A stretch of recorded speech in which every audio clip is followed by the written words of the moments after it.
أشهد أن لا إله إلا الله وحده لا شريك له وأشهد أن محمدا عبده ورسوله أما بعد فأعوذ بالله من الشيطان الرجيم بسم الله الرحمن الرحيم الحمد لله رب العالمين الرحمن الرحيم مالك يوم الدين إياك نعبد وإياك نستعين اهدنا الصراط المستقيم صراط الذين أنعمت عليهم غير المغضوب عليهم ولا الضالين. Bahsederken Hazreti Ebu Bekir radıyallahu anh ile ilgili onun hayatından bahsediyordum. Ben farklı onun hayatındaki dönemlerden ve hilafet döneminde yaptığı zaferlerden bahsediyordum Suriye'ye ve diğer seferlerinden de bahsetmiştim. Hazreti Ebubekir Siddik radıyallahu anh'ı isyankarları bastırdıktan sonra Arap toprakları birleştirildi. Ondan sonra dış savaşlarla, dış düşmanlarla savaşmayı düşündü. Bizanslılar Roma'da yerleşmişlerdi ve Müslümanlara problem yaratıyorlardı.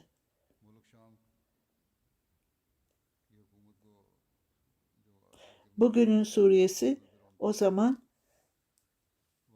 Bizanslılar tarafından idare ediliyordu. Onun başkanı Sezar idi. O bununla ilgili olarak Hazreti Şerar bin Hasan'a gelerek Hazreti Ebubekir'in yanına oturdu ve ey Muhammed sallallahu aleyhi ve sellem'in halifesi, bu Kasru'ydu. Suriye'ye sefer yapmayı düşünüyor musunuz? Evet, gerçekten niyetliyim ama hiç kimseye daha bundan bahsetmedim. Nasıl olur da bu soruyu bana soruyorsun? Hazreti Şerabi'l şöyle dedi. Evet, gerçekten ey Allah Teala'nın peygamberinin halifesi, ben rüya gördüm. Rüyamda sen sahabelerinle birlikte çok zor bir dağ geçidinden geçiyordunuz ve ondan sonra tam tepeye çıktınız ve ondan sonra insanlara baktınız, oradan sahabeleriniz orada bulunmaktaydı.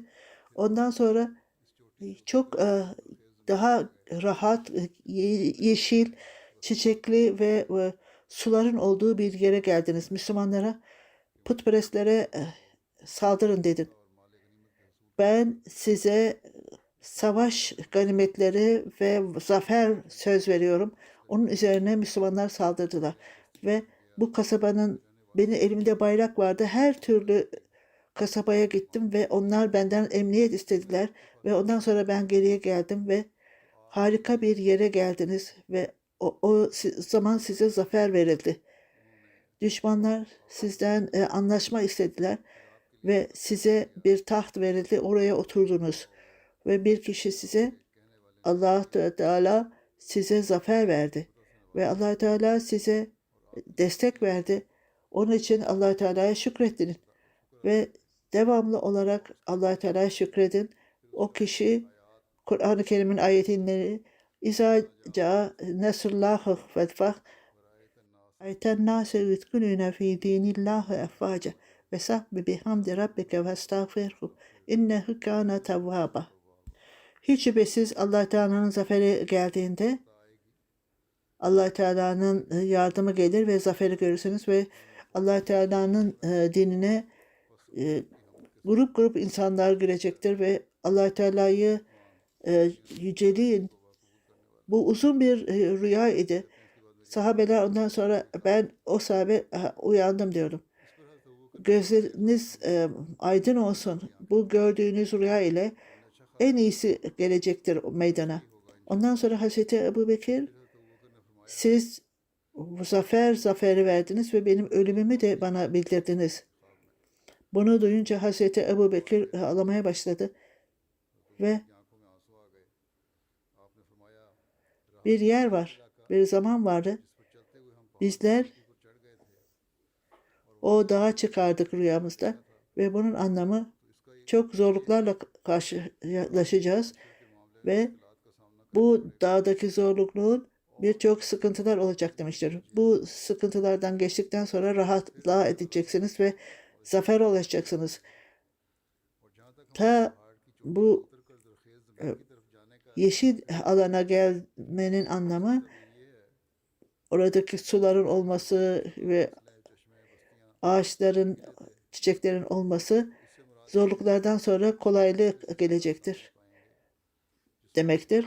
Ve ondan sonra hatta daha fazla güzel topraklar göreceksiniz. Müslümanlara ilgili rüyanızda gördüğünüz Müslümanların düşmanlara saldırması bu savaş ganimetleri demektir. Bunun anlamı ben onları putperestlere göndererek o zaman onlarla savaşmalıdır. Siz bu rüyanızdaki tuttuğunuz bayrağı ve kasabadan kasabaya gitmeniz ve onlara emniyeti vermeniz oranın halkına siz liderler arasında olacaksınız. O topraklarda zafer elde edeceksiniz. Allah Teala sizin elinizde zafer olacaktır. O bu toprakların anlamı bu zafer olacaktır. Bana zafer verecektir Allah Teala. Bu tahta oturmamın anlamı Allah Teala bana saygı ve onur verecektir ve düşmanlar aşağılanacaktır. Bu kişi bana salih amel ve Allah Teala'ya itaat edin ve Nasr suresini okuyun diyen kişi benim ölümümü söyleyecektir. Ölümünü haber vermiştir. Ve bunu farkına vardı ki bu rüyanın tefsiri onun önemiydi. Hz. Ebu Bekir radıyallahu anhu onun rüyasının tefsirini böylece yaptı. Hz. Ebu Bekir bir orduyu hazırlayarak Suriye'ye göndermek için Hazreti Ömer, Hazreti Ala Abdurrahman bin Abdel, Hazreti Talha Zübeyir, Ebu Bakar, Hazreti Ebu Cara ve Bedir'e katılan sahabeler ve diğer sahabeler de bir araya geldiler ve Allah Teala'nın nimetleri sayısızdır. Bizim davranışlarımız hiçbir zaman ona şükredemeyiz. Ona size gösterdiği nimetlerden dolayı onlara şükredin ve kelime-i şehadetle size verdiği İslam ve şeytanı sizden çekip uzaklaştırdı. Şimdi artık sizin herhangi bir şey Allah'tan başka bir beklentiniz yoktu. Bugün Araplar tek olarak birleştiler. Benim fikrime göre ben onları Romalılarla, Bizanslılarla savaşmak için onları Suriye'ye göndermem gerekir. Allah Teala oraya ileriye gidenlere çok mükafat verecektir. Ölenler şehit olacak. Hayatta o kalanlarla İslamiyet'i koruyacaklardır. Bu benim fikrimdir. Her biriniz kendi fikirlerinizi bildirin. Hazreti Ebu Bekir onların fikirlerini sordu. Hazreti Ömer bin Hattab ayağa kalkarak ey bütün övgüler Allah Teala'ya layıktır. Kim o isterse rızkını ona verir. Allah Teala yemin ederim ki siz bize ne iyilik için gönderdiyse o daima iyidir. Bu Allah Teala'nın lütfudur. O Allah Teala kimi isterse ona verir. Ben Allah Teala yemin ederim ki bu amaç için sizinle aynı konuyla konuşmak için geldim. Çünkü Allah Teala bunu e, kadere bağlamıştır. Bunu söylemeden önce siz bunu söylediniz. Bu benim kalbimdeydi. Hiç şüphesiz sizin fikriniz doğrudur ve Allah Teala size doğru bir görüş verdi. Hazreti Abdurrahman Avf, Hazreti Osman bin Affan, Hazreti Talha, Hazreti Zübeyir, Hazreti Sa'd, Hazreti Übeyde, Hazreti Ey bin Ziyad, Hazreti Ali, diğerleri bir araya geldiler ve muhacirin ve ensarlar Medine'nin yerleşikleri ve bütün kendi fikirlerini söylediler. Biz buradayız. Biz duyduk ve itaat ettik. Bizler hiç sizin talimatınıza karşı gelmeyeceğiz. Sizin çağrınıza koşacağız ve bunu takip edeceğiz. Hazreti Ebu Bekir ayağa kalkarak bütün herkese bir kere daha hitap etti. Allah Teala'yı övdükten sonra ve Resul-i Ekrem sallallahu aleyhi ve sellem'e selavat getirdikten sonra ey insanlar hiç şüphesiz Allah Teala size İslamiyet'i vererek nimetlendirdi. Sizi saygı gösterdi, cihada götürdünüz. Size diğer dinlere daha üstün geldiniz. Şimdi Bizanslarla savaşmak için hazırlanın Suriye'de. Ben aranızdan birini general yapacağım. Allah-u Teala'ya itaat edin ve liderlere, emirlere itaat ediniz ve tertemiz olun. Niyetiniz tertemiz olsun. Hayatınızı karakteristik olarak tertemiz edin. Helal yiyecek yiyiniz. Allah Teala temiz olanları ve dindar olanları sever. Hazreti Bilal gelerek ey insanlar Suriye'ye gitmeye hazırlanın. Hazreti Halid bin Selid Müslümanların lideri olacaktır bu amaç için. Savaş, Suriye'deki savaş ve zafer söz konusu olunca, ilk olunca Hazreti Halid bin Zafer'i gönderdi. Hazreti Ebu Bekir Haç'tan geldikten sonra Medine'ye döndüğünde 13. yüzyılda hicretten sonra bir ordu hazırlayarak Hazreti Halid bin Selid'i Suriye'ye gönderdi. Söylendiği gibi Hazreti Ebu Bekir Hazreti Halid bin Velid'i gönderince aynı zamanda Hazreti Halid bin Said'i de Suriye'ye gönderdi. İlk bayrak Suriye'de Hazreti Said bin tarafından çekildi. Başka bir söylentiye göre Hazreti Ebu Bekir isyankarlara karşı olunca 12 grup hazırladı. Ondan sonra Hazreti Halid bin Said'i Suriye'ye gönderdi ve ona Kondama denilen bir yere git ve o yeri hiç bırakma dedi.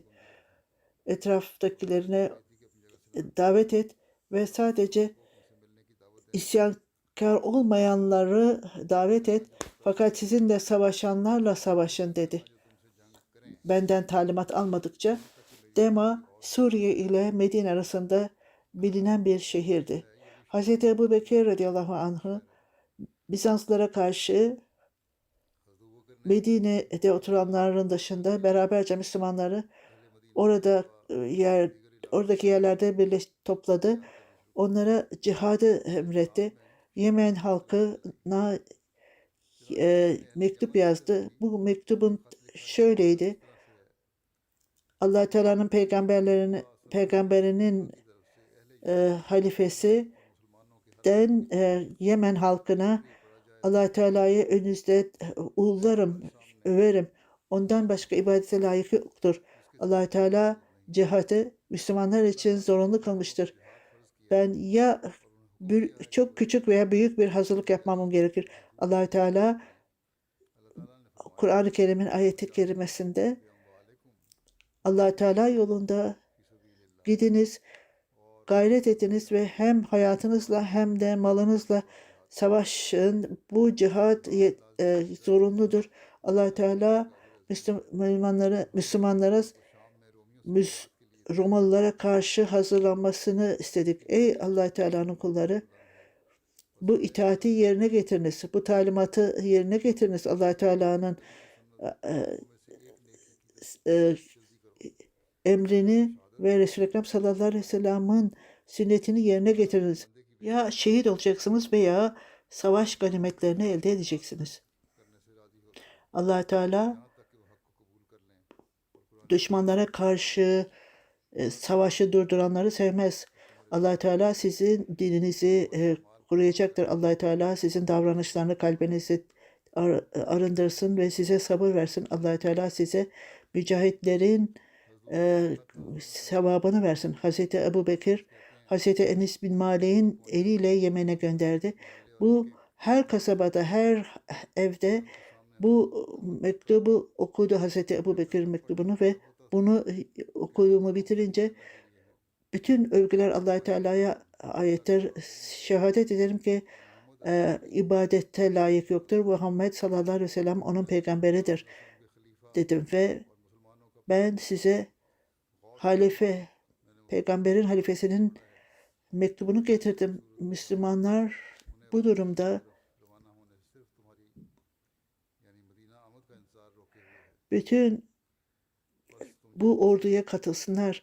Ben bu mesajı size iletiyorum. Ey Müslümanlar, Allah Teala size rahmet eylesin. Acele edin. Sonra Medine'ye döndü ve Hazreti Ebu Bekir'e güzel haberi verdi ve Yemen'in cesaretli kişileri sizinle karşılaşacaklar. Evlerini bıraktılar ve sizinle görüşmek için gelecekler. Halid bin Velid Deyma'ya gelerek oraya yerleşti ve onunla birlikte bir sürü insanlar orada toplandı. Bizanlılar bu haberi Müslümanların büyük ordusunun hazırlandığını gördü ve Araplara kendi ordularına katılmasını istedi Müslümanlara karşı. Hazreti Halid bin Velid bu hazırlığı söyledi. Hazreti Ebu Bekir hiç üzülme, Allah-u Teala'dan yardım iste dedi. Ve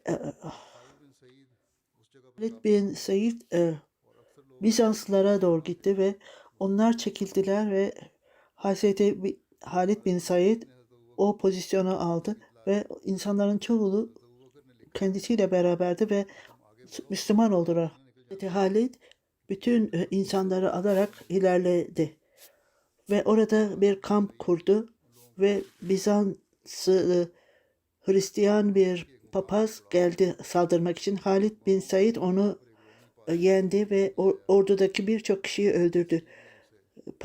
Hristiyan papaz giderek Şam'a sığındı. Halid bin Said Hazreti Ebu Bekir'e haber verdi ve daha fazla talimat istedi. Hazreti Ebu Bekir Yemen'deydi o anda. Suriye'ye saldırmanın amacı, orada insanlar da vardı. Mekke ve Medine arasındaki insanlar da gelerek ona katıldı. Zülküla bu insanlardan birisiydi. Hazreti Ekrem'e isyankarlara karşı onları yendi ve Hazreti Ebu Bekir'e döndü ve onunla başka yerlerden insanlar toplandı. Hazreti Ebu Bekir bütün liderlere yazarak bu değiştirilmesi gereken insanlar değiştirilsin pozisyonlarından ve ondan sonra yeni bir ordu şekillendi ve bu Yeşil Beda denilen bir ordu kuruldu.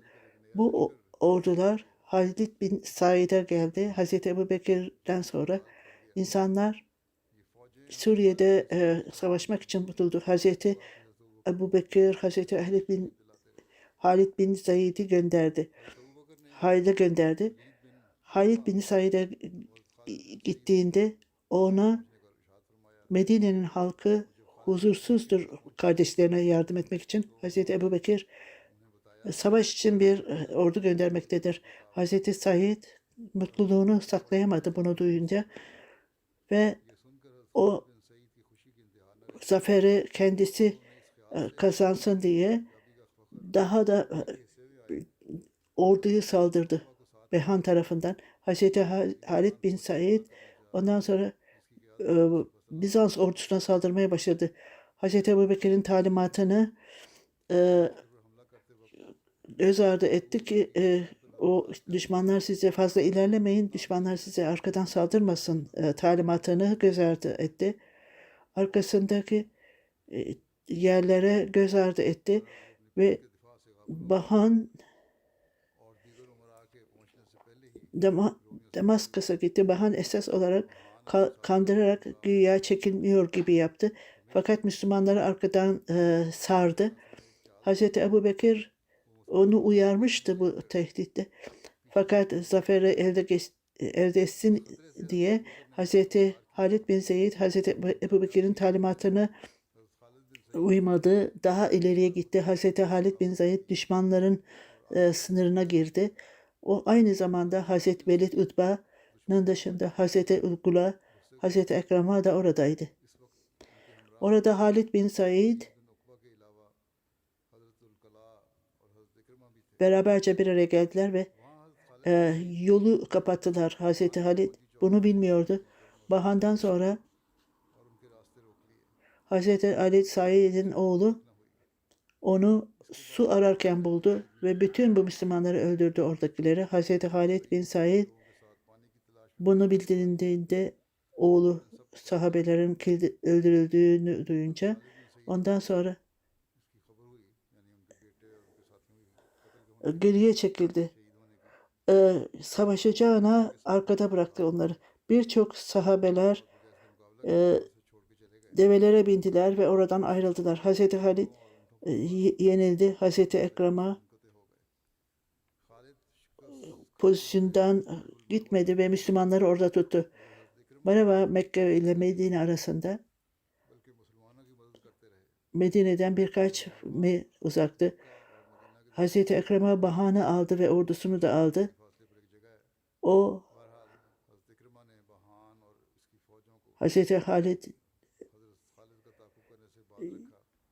Hazreti Ebubekir bu durumdan hoşnut olmadı ve sonra ona Medine'ye gelmesine izin vermedi. Daha sonra izin verildi. O bu davranışından dolayı özür diledi. Hazreti Halid bin Said buna rağmen başarısız olmasına rağmen Hazreti Ebubekir'in Hazreti Ekrem'a, Hazreti Zıkan'a oradaydı ve onlar Müslümanları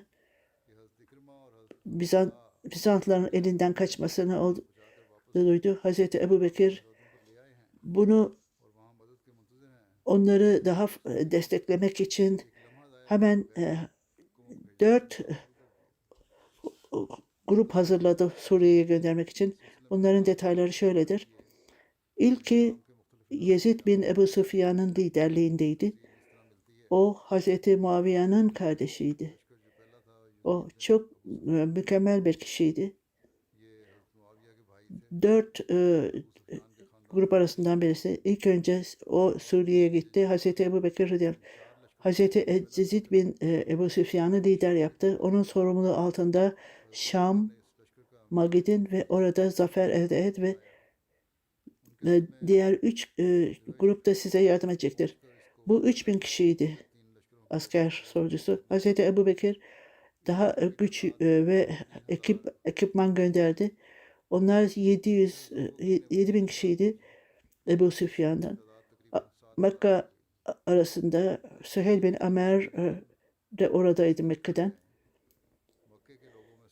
Süheyl bin Amer Cehaliye döneminde Kureyş arasındaydı ve onların başkanıydı. Hudeybiye anlaşmasında Resul-i Ekrem sallallahu aleyhi ve sellem'le anlaşmaya girmişti. O Kureyş'i temsil ediyordu ve Mekke döneminde İslamiyet'e girdi. Ebu Süfyan ona bayrak verdi ve o kendisi için de bayrak hazırladı, sancak hazırladı. Go, Ebu Süfyan'a git ve ona itaatsizlik yapma, onun talimatlarını göz ardı etme. Yezid bin Süfyan eğer onu dikkat ettiğinde uygun olursa onu Rabia'ya ver. O en iyi Arap topraklarında en iyi askerdir ve en doğru kişidir. Allah Teala Hazreti Yezid ve onun beklentisi ve dilekleri onunla ilgilidir. Ondan sonra Hazreti Ebubekir radıyallahu anh'u onlarla beraber yürümeye başladı. Hazreti Yezid, ey halife, Allah Teala'nın halifesi, sen bizimle berabersin ve bana izin ver de sizin yürüdüğünüz gibi yürüyeyim. Çünkü ben bu hayvana bineyim, siz yerde yürüyün. Bunun üzerine Hazreti Ebubekir ne ben ona bineceğim ne de sen oradan ineceksin. Bu adımlar Allah Teala'nın yolundadır. Ondan sonra Hazreti Cedid'e ey Yezid, ben size talimat veriyorum. Takvayı edin. Allah Teala'ya itaat edin. Onun takvasını edin. Allah Teala'dan korkun ve siz düşmanla karşılaştığınızda Allah Teala size zafer verecektir ve geriye girme. Kimseyi kesmeyin, kimseyi kandırmayın. Yüzleri insanların, düşmanların bedenlerini kesmeyin, korkaklık göstermeyin. Bir çocukları veya kadınları, yaşlıları öldürmeyin. Ağaçları yakmayın. Herhangi bir ağacı yakmayın ve herhangi bir meyve veren ağaçları kesmeyin. Eğer yememenizin dışında hayvanları kesmeyin, öldürmeyin. Hayvanlara zarar vermeyiniz. Kendilerini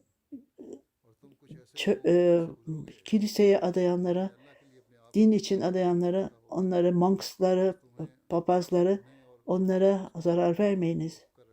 Onları olduğu gibi bırakınız ve onları görürseniz onlara şeytan tamamen hakim olmuştur.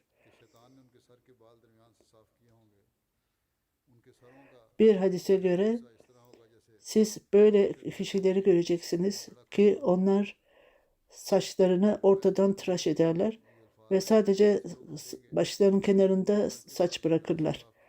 Onun için onların başlarına saldırın. Hristiyan grupları, onlar papaz değillerdir ama dini liderlerdir onlar. Onlar daima insanları Müslümanlara karşı kışkırtırlar. Onlar savaşa katılırlar.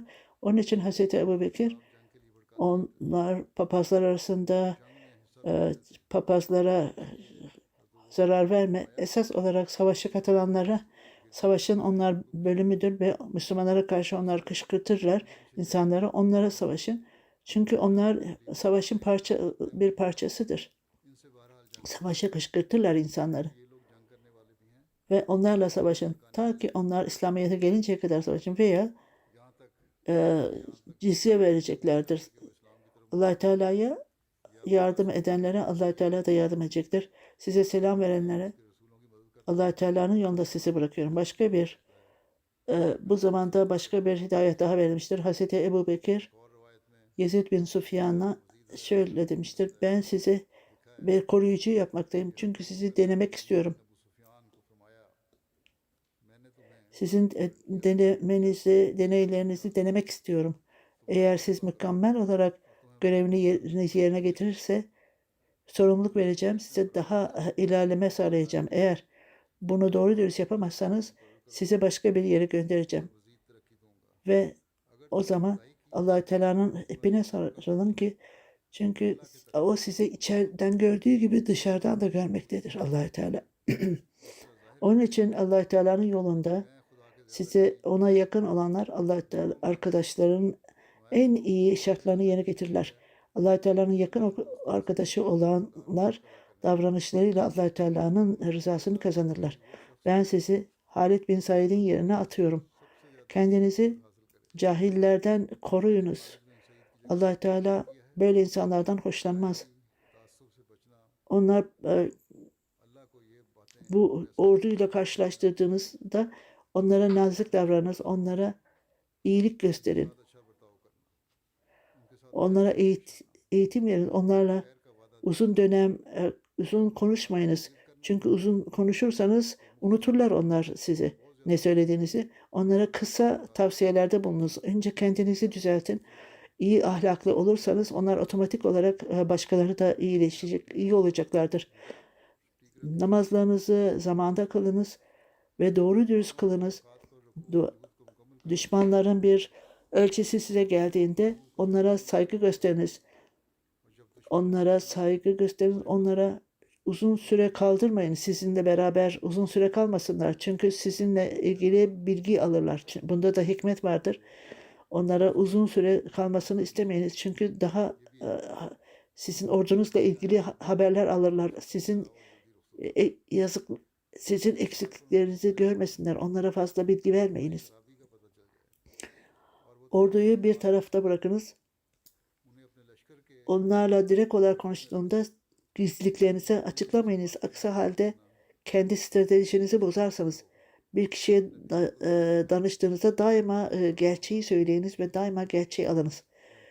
Tavsiye edenlerden her şeyi saklamayınız. Çünkü danıştığınızda onlara bütün noktaları bildirmeniz gerekir ki böylece tam olarak danışmanız gerekir. Geceleyin arkadaşlarınızla konuşun çünkü birçok bilgi alırsınız. Böylece bilgi de alırsınız. Gizli şeyler ışığa çıkar. Emniyeti sağlayınız, onları yayınız, ansızın kontrola çıkınız. Kendi pozisyonlarında olup olmadığına bakınız. Eğer değillerse hemen değiştiriniz onları. Görevlerinden değiştiriniz. Şifrleri değiştiriniz gece şifrelerini. Gecenin başında bunu uzun tutunuz çünkü uyanık kalmak kolaydır. Gecenin sonuna doğru görevlere daha az zaman verilmelidir emniyette. Çünkü uyanık kalmak zordur. Aceleci olmayınız disiplin davranışlarında ve bu disiplinde göz ardı etmeyiniz. Orada aksi halde ordu bozulur. Tamamen bu gizlilikleri insanlara söylemeyiniz. Lüzumsuz insanlarla oturmayınız. Lüzumsuz konuşanlarla. İyi insanlarla oturunuz. Düşman geldiğinde cesaret gösteriniz. Yoksa korkaklık göstermeyiniz. Onları kandırmayınız. Çünkü bu siz insanlarla savaşın. Kendilerini kiliseye adayanlarla savaşmayınız. Kendileri onları olduğu gibi bırakın. Bu tamamen kondaktır ve her lider, her idareci idiler bunu bilmeleri ve uygulamaları gerekir. Bundan sonra Hz. Ebu Bekir radıyallahu anhu Hz. Yezid'in elini tutarak ona siz ilk ben lider olarak bu Müslümanlar arasında sizi atıyorum. Ne güçlü ne de zayıf ne de onlar aşağıdır. Onlara iyi muamele edin. Nezaketle onlara danışın. Önemli meselelerde danışın. Onlara uygun olarak muamele ediniz. Allah Teala sizinle beraber olsun. Bu yolla onlara iyi muamele ediniz. Allah Teala size sorumluluğunuzda yardım etsin. Hazreti Edi ordusunu alarak Suriye'ye gitti. Hazreti Ebu Bekir radıyallahu anhu her sabah ve gece sabah namazından ve asır namazından sonra ey Allah sen bizi yarattın. Bizim hiçbir değerimiz yok. Sen bize peygamber gönderdin. Bu yolda bize hidayet verdin. Biz yanlış yoldaydık. Kalbimize sevgi koydun. Biz küçüktük. Sayı bakımından sen bizi çoğalttın. Biz ayrılmıştık. Sen bizi birleştirdin. Zayıftın. Bize güç verdin.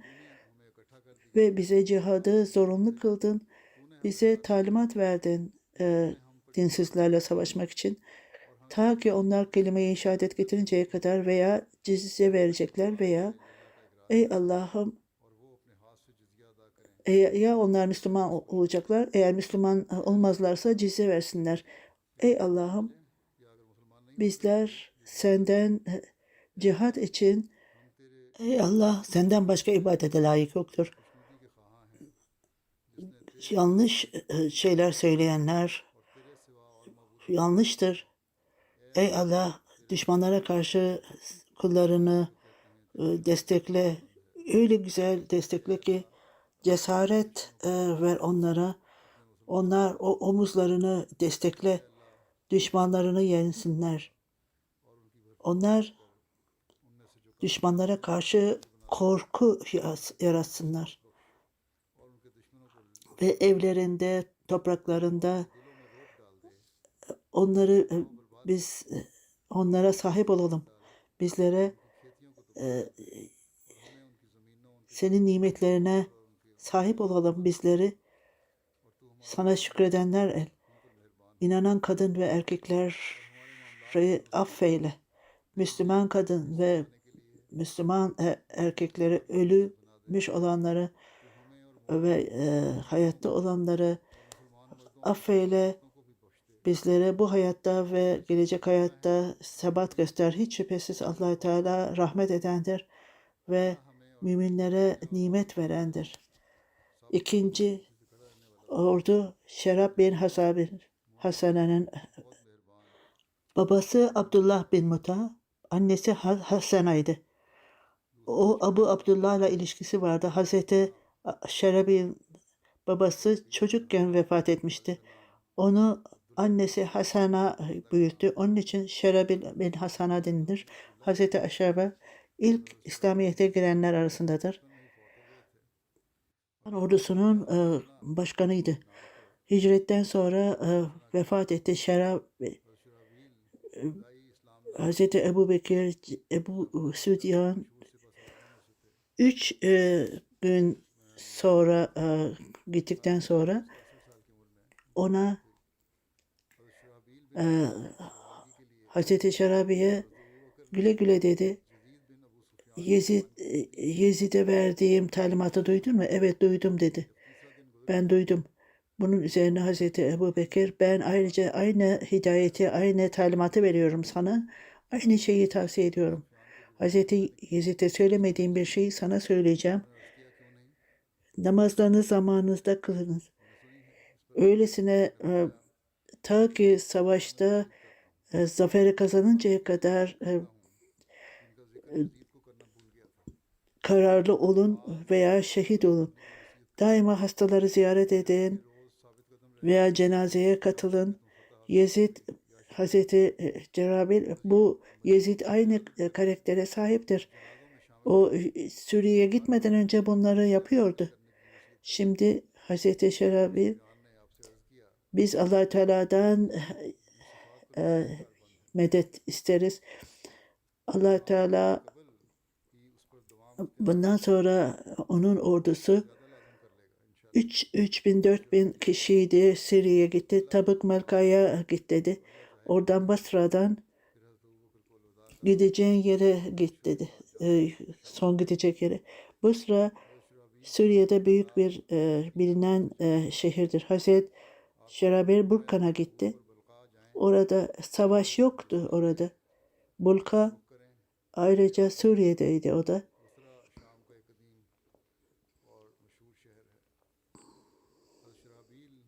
Hazreti Ebu Bekir'e ve Cerrah bir tarafta bir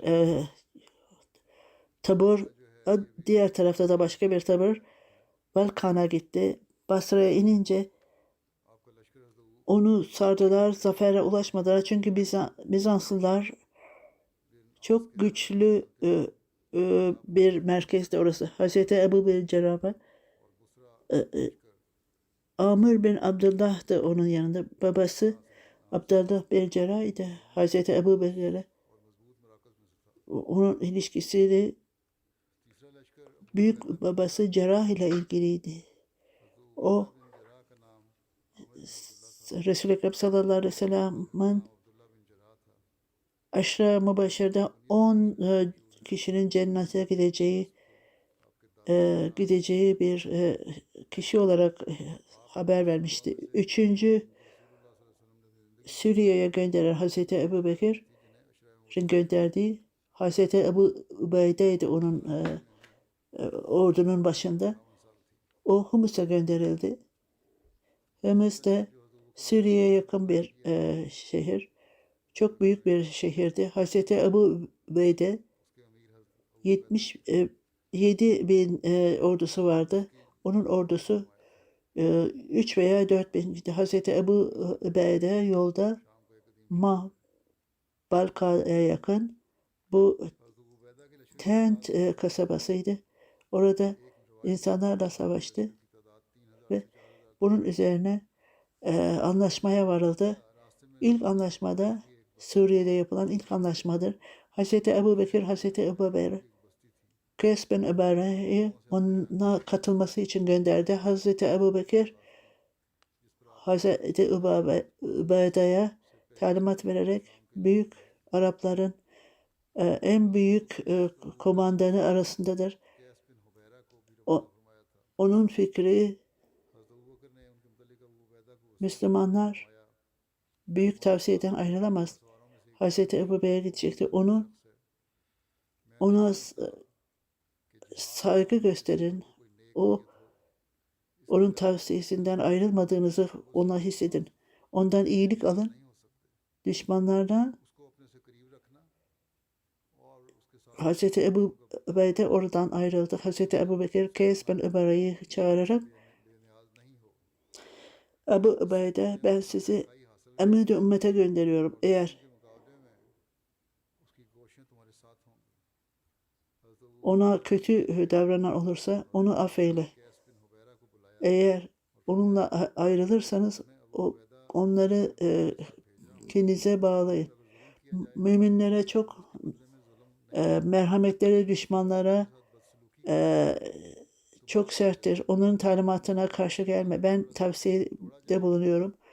Onun için siz ona tavsiye edin. Allah-u Teala'dan korkun ve tavsiyede bulunun. Takvayı edin. Siz gücünüzle, cesaretinizle İslam'da en iyi şekilde onu kullanınız. Allah-u Teala'ya ortak koşanlara, düşmanlara karşı kullan. Allah-u Teala Müslümanlara saygı gösterecektir. Onlara söz vermiştir. Eğer hayatta kalırsanız ben de hayatta kalacağım. Siz bununla ilgili olarak düşmanlara karşı cihadı, Müslümanlara saygı gösterir. Öyle haberler mutlu edecektir ve mutlu olacaksınız. Hazreti Ebu Bekir, senin gibi bir kişi ancak bunu başarabilir.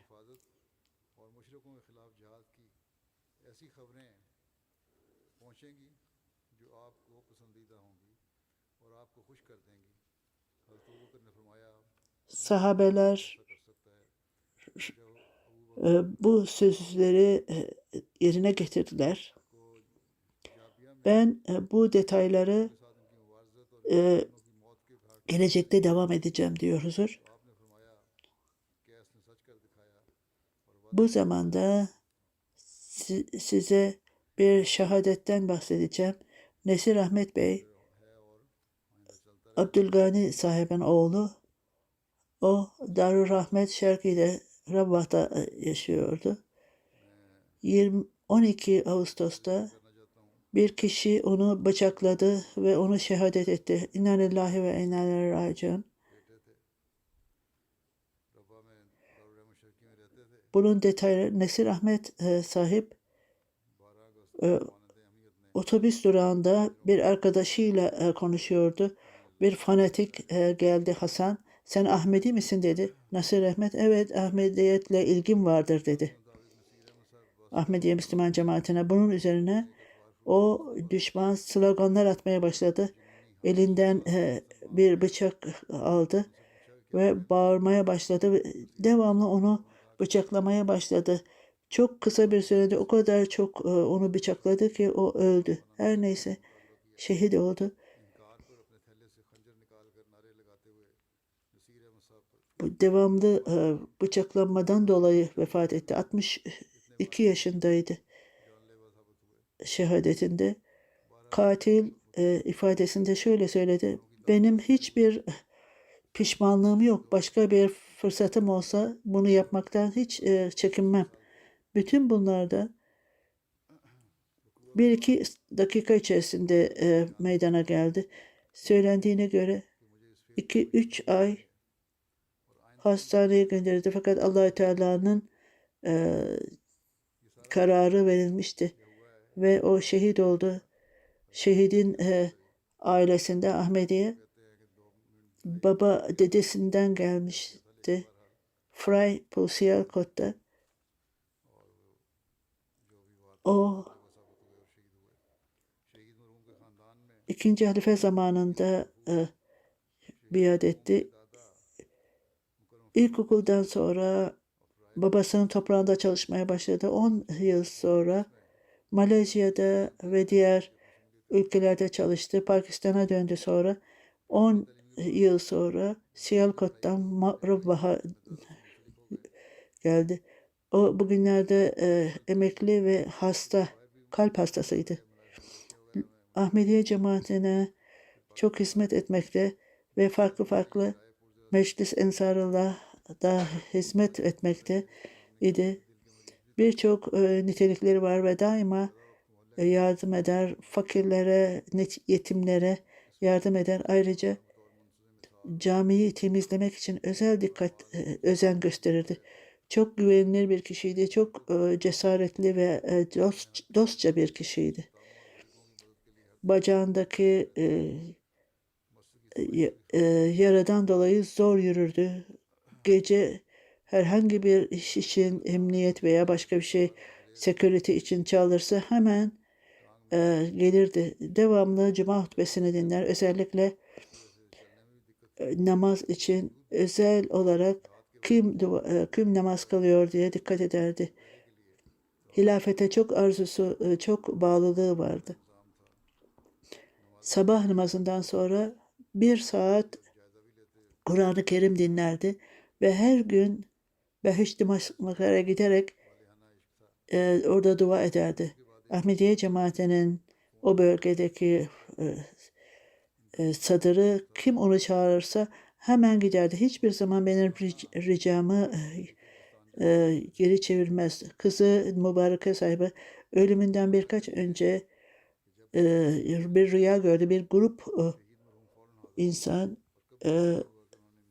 birçok kişi sadaka veriyordu. Ben belki de benim zamanım gelmiştir diye düşünüyorum dedi. Hanımı Pervin Aktar ve 3 kızı vardı. Arkada bıraktı. Hanımı ile beraber 3 kızını arkada bıraktı. Allah Teala hepsine güç ve sabır versin. Kardeşi Temir Aktar sahip şöyle diyor. O çok eğitim görmemişti ama çocukluğundan beri Ahmediye cemaatine saygısı vardı. Kendini hiç düşünmeyen sade bir kişiydi. Başkalarını mutlu görmekten kendisi mutlu olurdu. Ne zaman eve gelirse daima bana bir şey getirirdi demek için. Yeni elbiseler kendisine diktirirdi. Sadece bayram günü onu giyerdi. Erkek kardeşi ben vakfizindeki olduğu için bana verirdi. Eski elbiselerimi kendisi giyerdi. Kendi yeğeni telefonu daima kendisiyle tutardı. Birisi ona telefon ederse hemen giderdi. Gece bile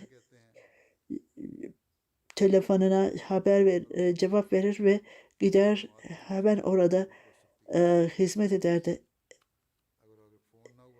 Eğer kan verilmesi gerekirse hemen giderdi. Birçok kişiyi kurtarmıştı.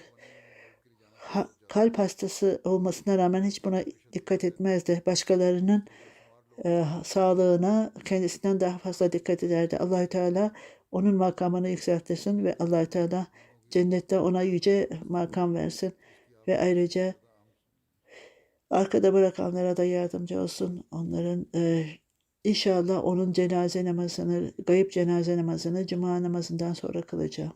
फिरदौस में आला मुकाम अता करे और पसमानदगान का भी हामी और नासर हो, उनकी नेकियों को जारी रखने की इनकी औलाद को भी तौफीक दे।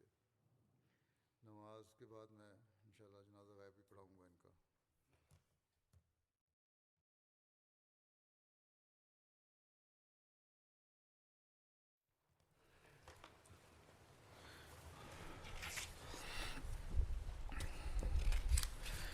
الحمد لله الحمد لله نحمده ونستعينه ونستغفره ونؤمن به ونتوكل عليه ونعوذ بالله من شرور أنفسنا ومن سيئات أعمالنا من يهده الله فلا مضل له ومن يضلل فلا هادي له ونشهد أن لا إله إلا الله ونشهد أن محمدا عبده ورسوله عباد الله رحمكم الله إن الله يأمر بالعدل والإحسان وإيتاء ذي القربى وينهى عن الفحشاء والمنكر والبغي يعظكم لعلكم تذكرون اذكروا الله يذكركم ودوه يستجب لكم ولذكر الله أكبر